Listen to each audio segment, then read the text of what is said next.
The sky is the color of old bruises, purple and gray. A cold wind cuts through the streets of Memphis. On the second-floor balcony of the Lorraine Motel, a man leans over the railing. He is tired, deeply tired, but his eyes still carry a fire that has not gone out. He is wearing a rumpled dark suit, a white shirt, no tie. He laughs at something someone says below him. A real laugh, warm, human. His name is Martin Luther King Jr. He is 39 years old. He has been shot, stabbed, bombed, jailed, cursed, betrayed by allies, and hunted by the FBI. And yet, he is still standing. For now. He calls down to the parking lot. "Play my favorite song tonight. Precious Lord, take my hand." Then he turns. A single gunshot tears the air. The sound does not belong in this world. It is sharp, final, evil. Martin falls. His body crumples onto the cold concrete balcony. Blood pools beneath his neck. The voice that changed America forever goes silent, but only for a moment. Because a voice like his does not die. It echoes. And to understand that echo, you must go back, way back, to the beginning. A wooden house on Auburn Avenue. Sweet Auburn, they call it, the heartbeat of Black Atlanta. Inside, a baby's cry cuts through the stillness of a January morning. January 15th, 1929. Michael King Jr. is born. Later, his father will change both their names to Martin Luther King. The boy enters a world that does not want him, not because of anything he has done, but because of the color of his skin. The United States in 1929 is a house divided. Jim Crow laws rule the South like a clenched fist. Segregation is not just custom, it is law. Black people drink from different water fountains, sit in the back of buses, attend crumbling schools, are called by their first names like children or dogs, and yet, on Auburn Avenue, little Martin sees something else. He sees a community that refuses to break. Int. King Family Home, Atlanta, night. His mother, Alberta Williams King, is a gentle woman with a steel spine. She is a teacher. She teaches him not just how to read, but how to see. She tells him, "You are as good as anyone. Never let anyone make you feel otherwise." His father, Daddy King, is a preacher, a giant of a man with a voice like thunder. He stands up to white policemen. He refuses to ride segregated streetcars. He fills the house with the music of the Bible and the fire of justice. Every night the family gathers around the dining table. They pray, they eat, they talk about the world. Little Martin listens. He is a curious boy, serious. He reads books the way other children breathe air. He skips 2 grades. By age 15, he is ready for college. But first, something happens, something that cracks his childhood open like an egg. EXT, downtown Atlanta, 1941, day. Martin is 12 years old. He is walking down the street with his father. They are dressed in their Sunday best. A white shoe salesman steps in front of them. He points at Martin's father. He says, "Move to the back." Not please, not sir.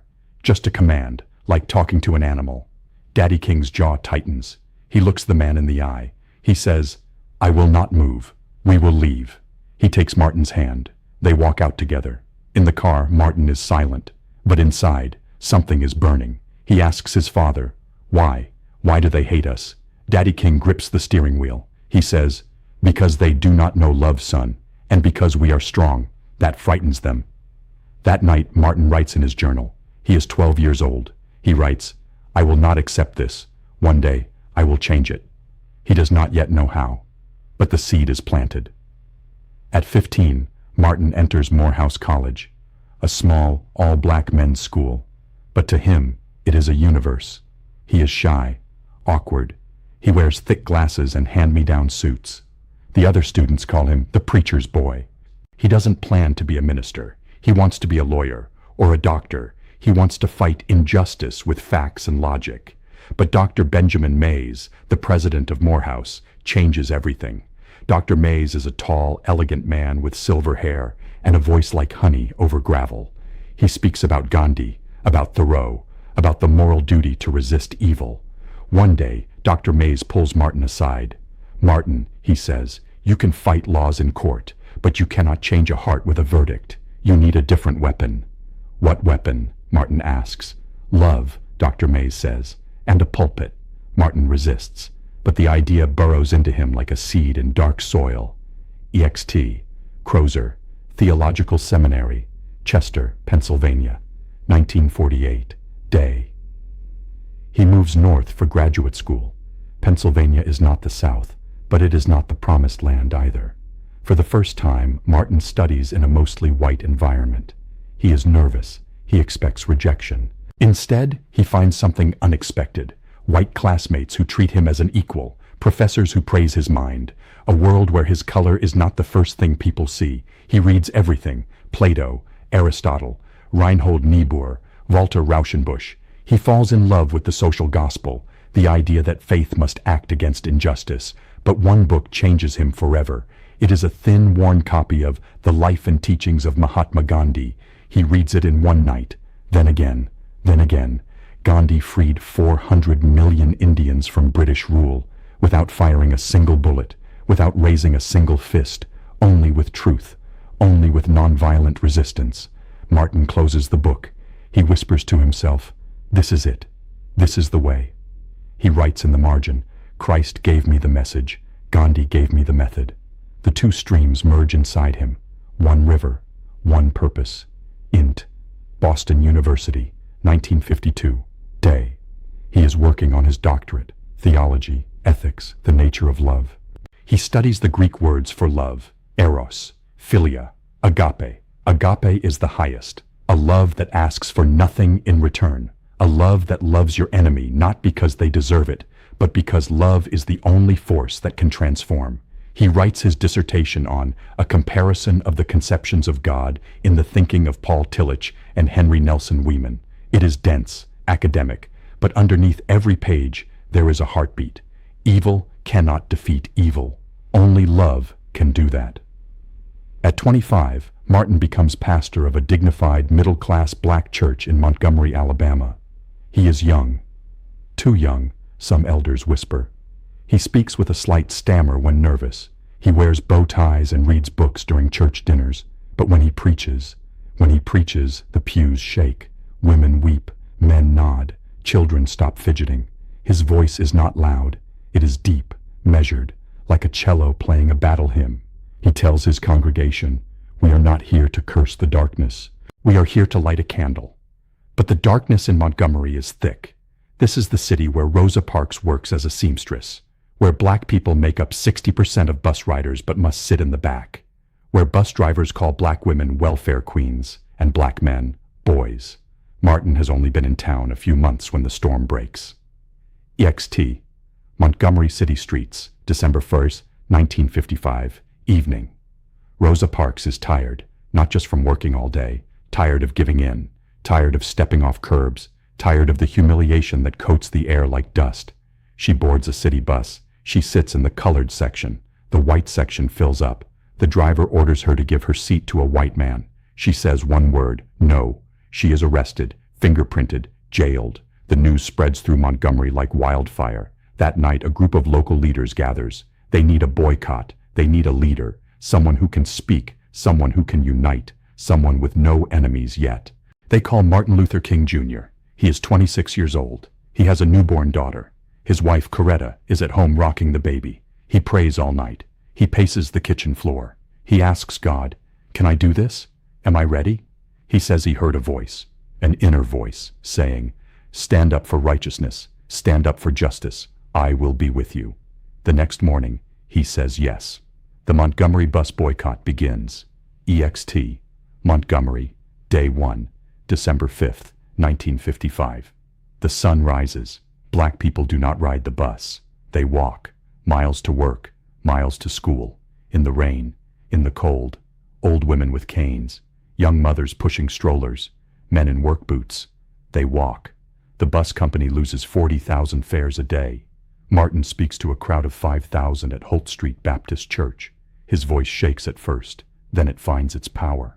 "There comes a time," he says, "when people get tired of being trampled over by the iron feet of oppression." The crowd roars. "We are not afraid. We are not afraid today." The boycott lasts 381 days. 381 days of walking, 381 days of carpooling, 381 days of white supremacists throwing bombs at Martin's house. One night, Coretta and baby Yolanda are inside.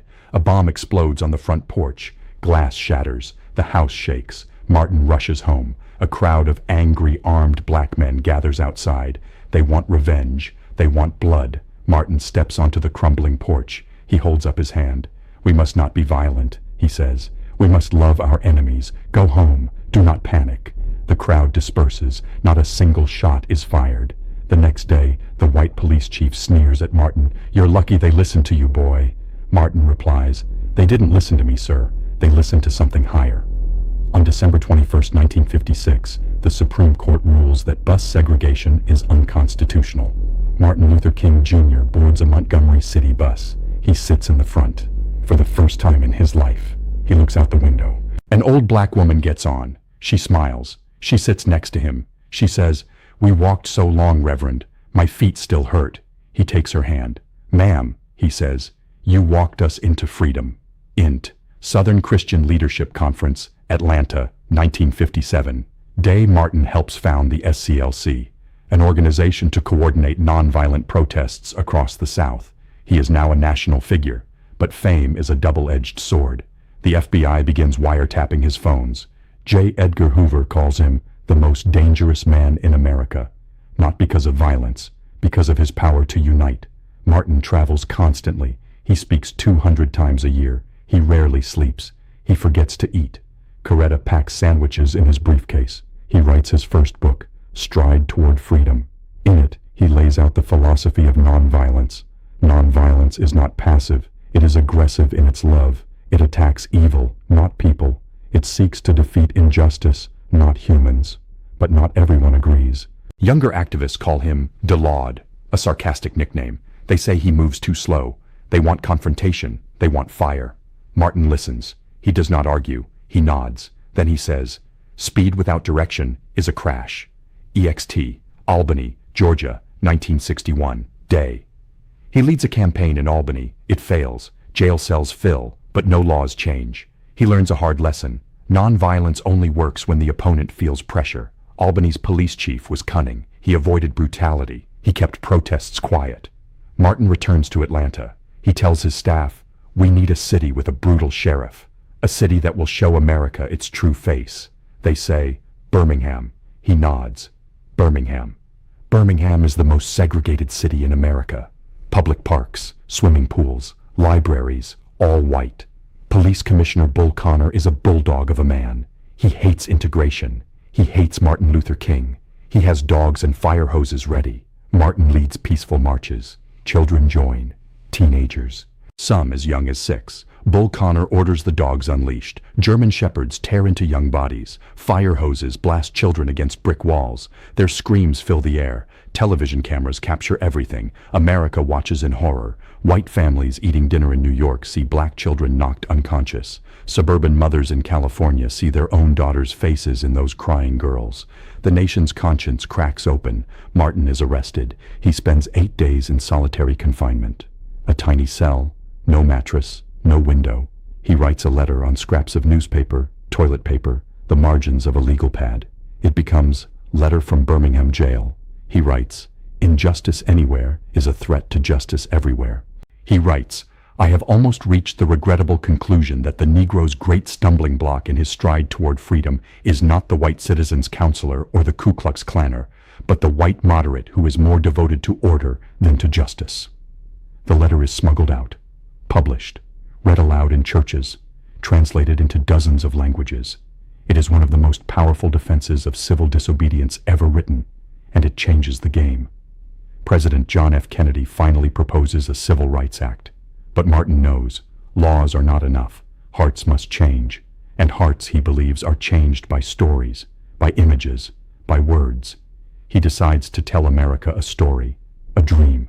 EXT, Lincoln Memorial, Washington, D.C., August 28, 1963. Day. The March on Washington for Jobs and Freedom. 250,000 people. The largest civil rights rally in American history. They gather at the feet of Abraham Lincoln's statue, the man who freed the slaves 100 years earlier. And yet, in 1963, black children still cannot drink from the same fountains. Martin is the last speaker. It is late afternoon. The crowd is tired. The sun is low. His prepared speech is good, solid. political. He reads from his notes. The Negro lives on a lonely island of poverty in the midst of a vast ocean of material prosperity. Then, something happens. Behind him, the great gospel singer Mahalia Jackson shouts, "Tell him about the dream, Martin. Tell him about the dream." He looks up. His eyes go soft. He pushes the notes aside. And for the next 16 minutes, he stops being a politician. He becomes a prophet.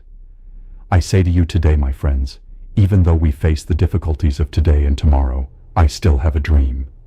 His voice rises. It vibrates with the cadence of black preaching, the rhythm of the Bible, the longing of every slave who ever looked at the North Star. I have a dream that one day on the red hills of Georgia, the sons of former slaves and the sons of former slave owners will be able to sit down together at the table of brotherhood. The crowd sways. People weep. I have a dream that my 4 little children will one day live in a nation where they will not be judged by the color of their skin, but by the content of their character. The words roll like thunder across the National Mall. I have a dream that one day every valley shall be exalted, every hill and mountain shall be made low, the rough places will be made plain, and the crooked places will be made straight, and the glory of the Lord shall be revealed, and all flesh shall see it together. He is not just speaking to Washington, he is speaking to eternity. He finishes, free at last, free at last. Thank God Almighty, we are free at last. Silence, then a roar, then tears. That speech, more than any other, changes America forever. The next year, the Civil Rights Act of 1964 is signed into law. Segregation is outlawed. The year after that, the Voting Rights Act of 1965. The federal government finally protects the right of Black Americans to vote. Martin wins the Nobel Peace Prize. He is 35 years old, the youngest man ever to receive it. He gives the prize money, $54,000, to the movement, every penny. His desk is a disaster. Books stacked 2 feet high, half-empty coffee cups, cigarette burns on the wood. He smokes secretly. Coretta hates it. He writes constantly, not speeches only, letters, sermons, articles, a weekly newspaper column. His philosophy is simple, but not easy. He believes in agape love, the love that seeks nothing for itself, the love that serves. He believes that evil is real. He does not pretend it isn't, but he believes evil can be resisted without becoming evil yourself. He tells his staff, the ultimate weakness of violence is that it is a descending spiral, begetting the very thing it seeks to destroy. Darkness cannot drive out darkness. Only light can do that. He is often asked, do you really love the white man who spits on you? He answers, I love the person. I hate the system that poisoned him. His enemies do not understand this. They call him weak, Uncle Tom, sellout. But he is not weak. It takes more strength to love your enemy than to punch him. Anyone can punch. To forgive, that is the hardest war. His greatest inspiration is Jesus on the cross. Father, forgive them. They know not what they do. His second inspiration is Gandhi. An eye for an eye leaves the whole world blind. His third inspiration is a black woman named Jo Ann Robinson, a college professor who mimeographed 35,000 leaflets in one night to start the bus boycott. He never forgets that the movement is not him. It is millions of unknown heroes. Coretta Scott King is a classically trained singer. She met Martin in Boston. He was pursuing her. She was hesitant.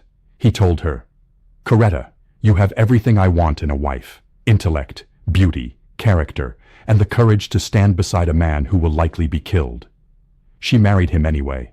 They have 4 children, Yolanda, Martin III, Dexter, and Bernice.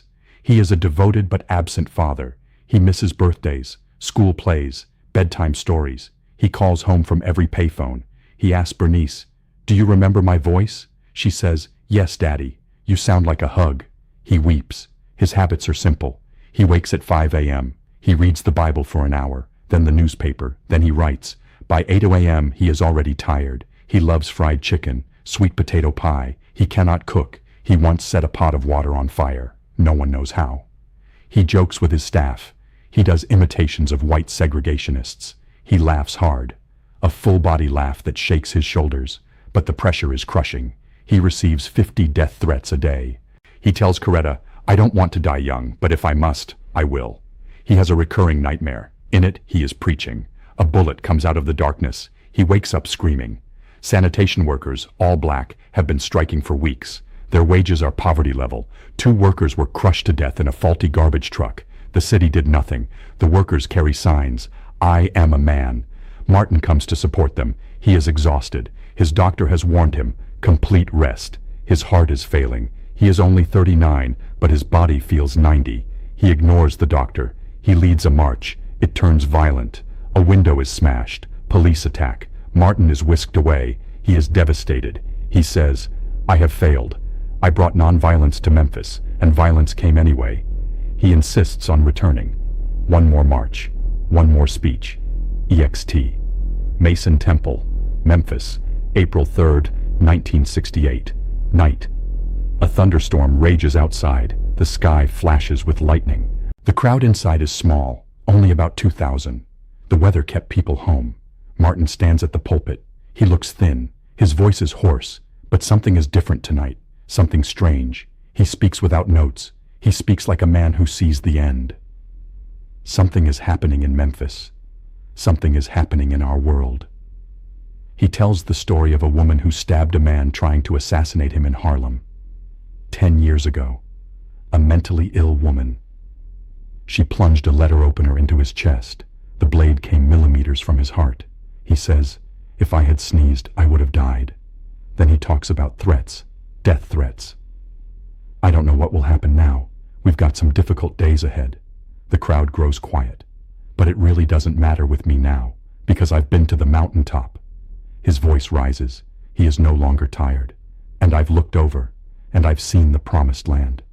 People begin to stand. Some clutch each other. I may not get there with you, but I want you to know tonight that we, as a people, will get to the promised land. His eyes are bright, almost joyful. I'm not worried about anything. I'm not fearing any man. Mine eyes have seen the glory of the coming of the Lord. He sits down. The crowd erupts. No one knows why, but many are crying. He turns to a friend and whispers, that was the best speech I ever gave. I'm not sure anyone understood it. He goes back to the Lorraine Motel. He stands on the balcony. Room 306. He is waiting for his staff to pick him up for dinner. They are going to a local pastor's house. Ribs, collard greens, cornbread. He calls down to Jesse Jackson and Ben Branch, who are in the parking lot. Ben, play Precious Lord tonight at the rally. Play it real pretty. Ben nods. Yes, Dr. King. Martin turns back toward his room. A single shot. The sound cracks through the motel courtyard like a whip. Martin's body jerks. His neck snaps to the side. His glasses fly off. He falls backward onto the concrete balcony. Blood pours from his jaw. Andrew Young, his friend, his strategist, runs up the stairs. He sees Martin lying in a pool of red. He cradles Martin's head. Martin, it's Andy. It's Andy. You're going to be okay. Martin's eyes are open. They are not afraid.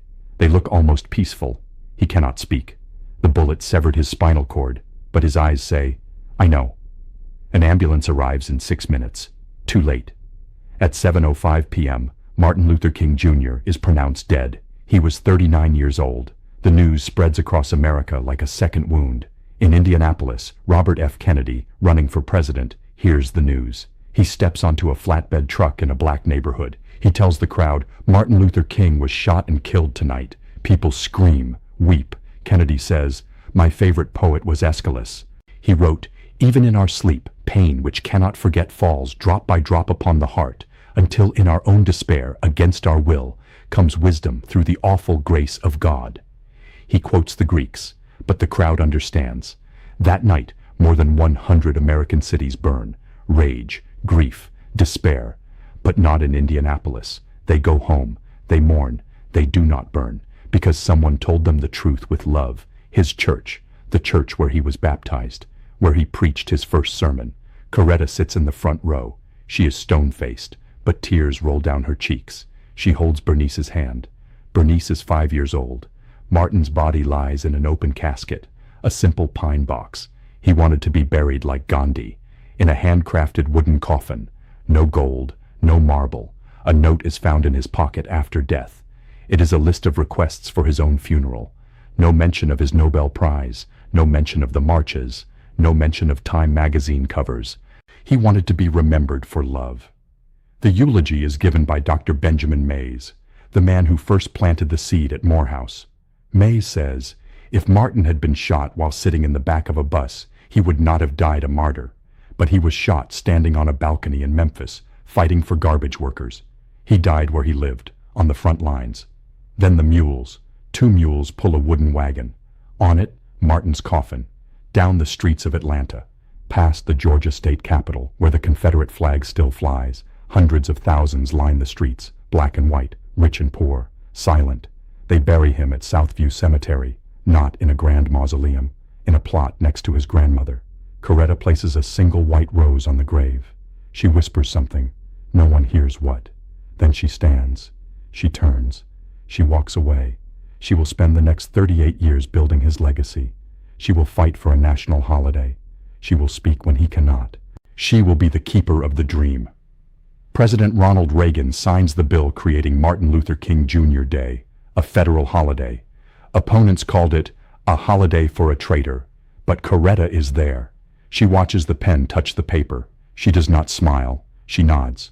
Later she tells a reporter, "My husband did not want a holiday. He wanted justice, but perhaps this will remind people to work for it." XT. National Mall, 2011. Day. The Martin Luther King Jr. Memorial is dedicated, a towering granite statue. His arms are crossed. His gaze is toward the horizon. On the side, carved into stone, out of the mountain of despair, a stone of hope. Visitors leave flowers, coins, letters, children's drawings. One letter reads, "Dear Dr. King, I am 9 years old and white. My school is not segregated anymore because of you. Thank you. I want to be brave like you." XT. America, today. His voice is everywhere, in every classroom that teaches the civil rights movement, in every sermon about justice, in every protest where people kneel, not fight, in every law that protects voting rights. But his work is not finished. Poverty still exists. Racism still breathes. Inequality still grinds. And yet, the world is not the same. Before Martin, interracial marriage was illegal in 16 states. Black people could not vote in the Deep South. Segregation was the law of the land. After Martin, all of that changed. Not because of one man, but because one man lit a fire that millions carried. His voice was shot down on a balcony in Memphis, but the voice did not die. It echoed into the ears of Barack Obama, who became the first black president. It echoed into the streets of Ferguson, where young people chanted, "Hands up, don't shoot," without raising a fist. It echoed into the Supreme Court, where Justice Ketanji Brown Jackson, the first black woman on the bench, quotes his words. It echoes into every child who learns that they are judged by the content of their character. And it echoes into you, right now, as you read these words. Martin Luther King Jr. is asking you a question, not from the grave, from the mountaintop. He is asking, what will you do with the dream? Will you let it die, or will you carry it forward? One voice changed America forever, but one voice is not enough. It never was. The movement needs millions, and the movement is still marching. The arc of the moral universe is long, he said, but it bends toward justice. It bends because we bend it, with our feet, with our voices, with our love. So go, walk, speak, dream, because the voice that changed America forever is yours now.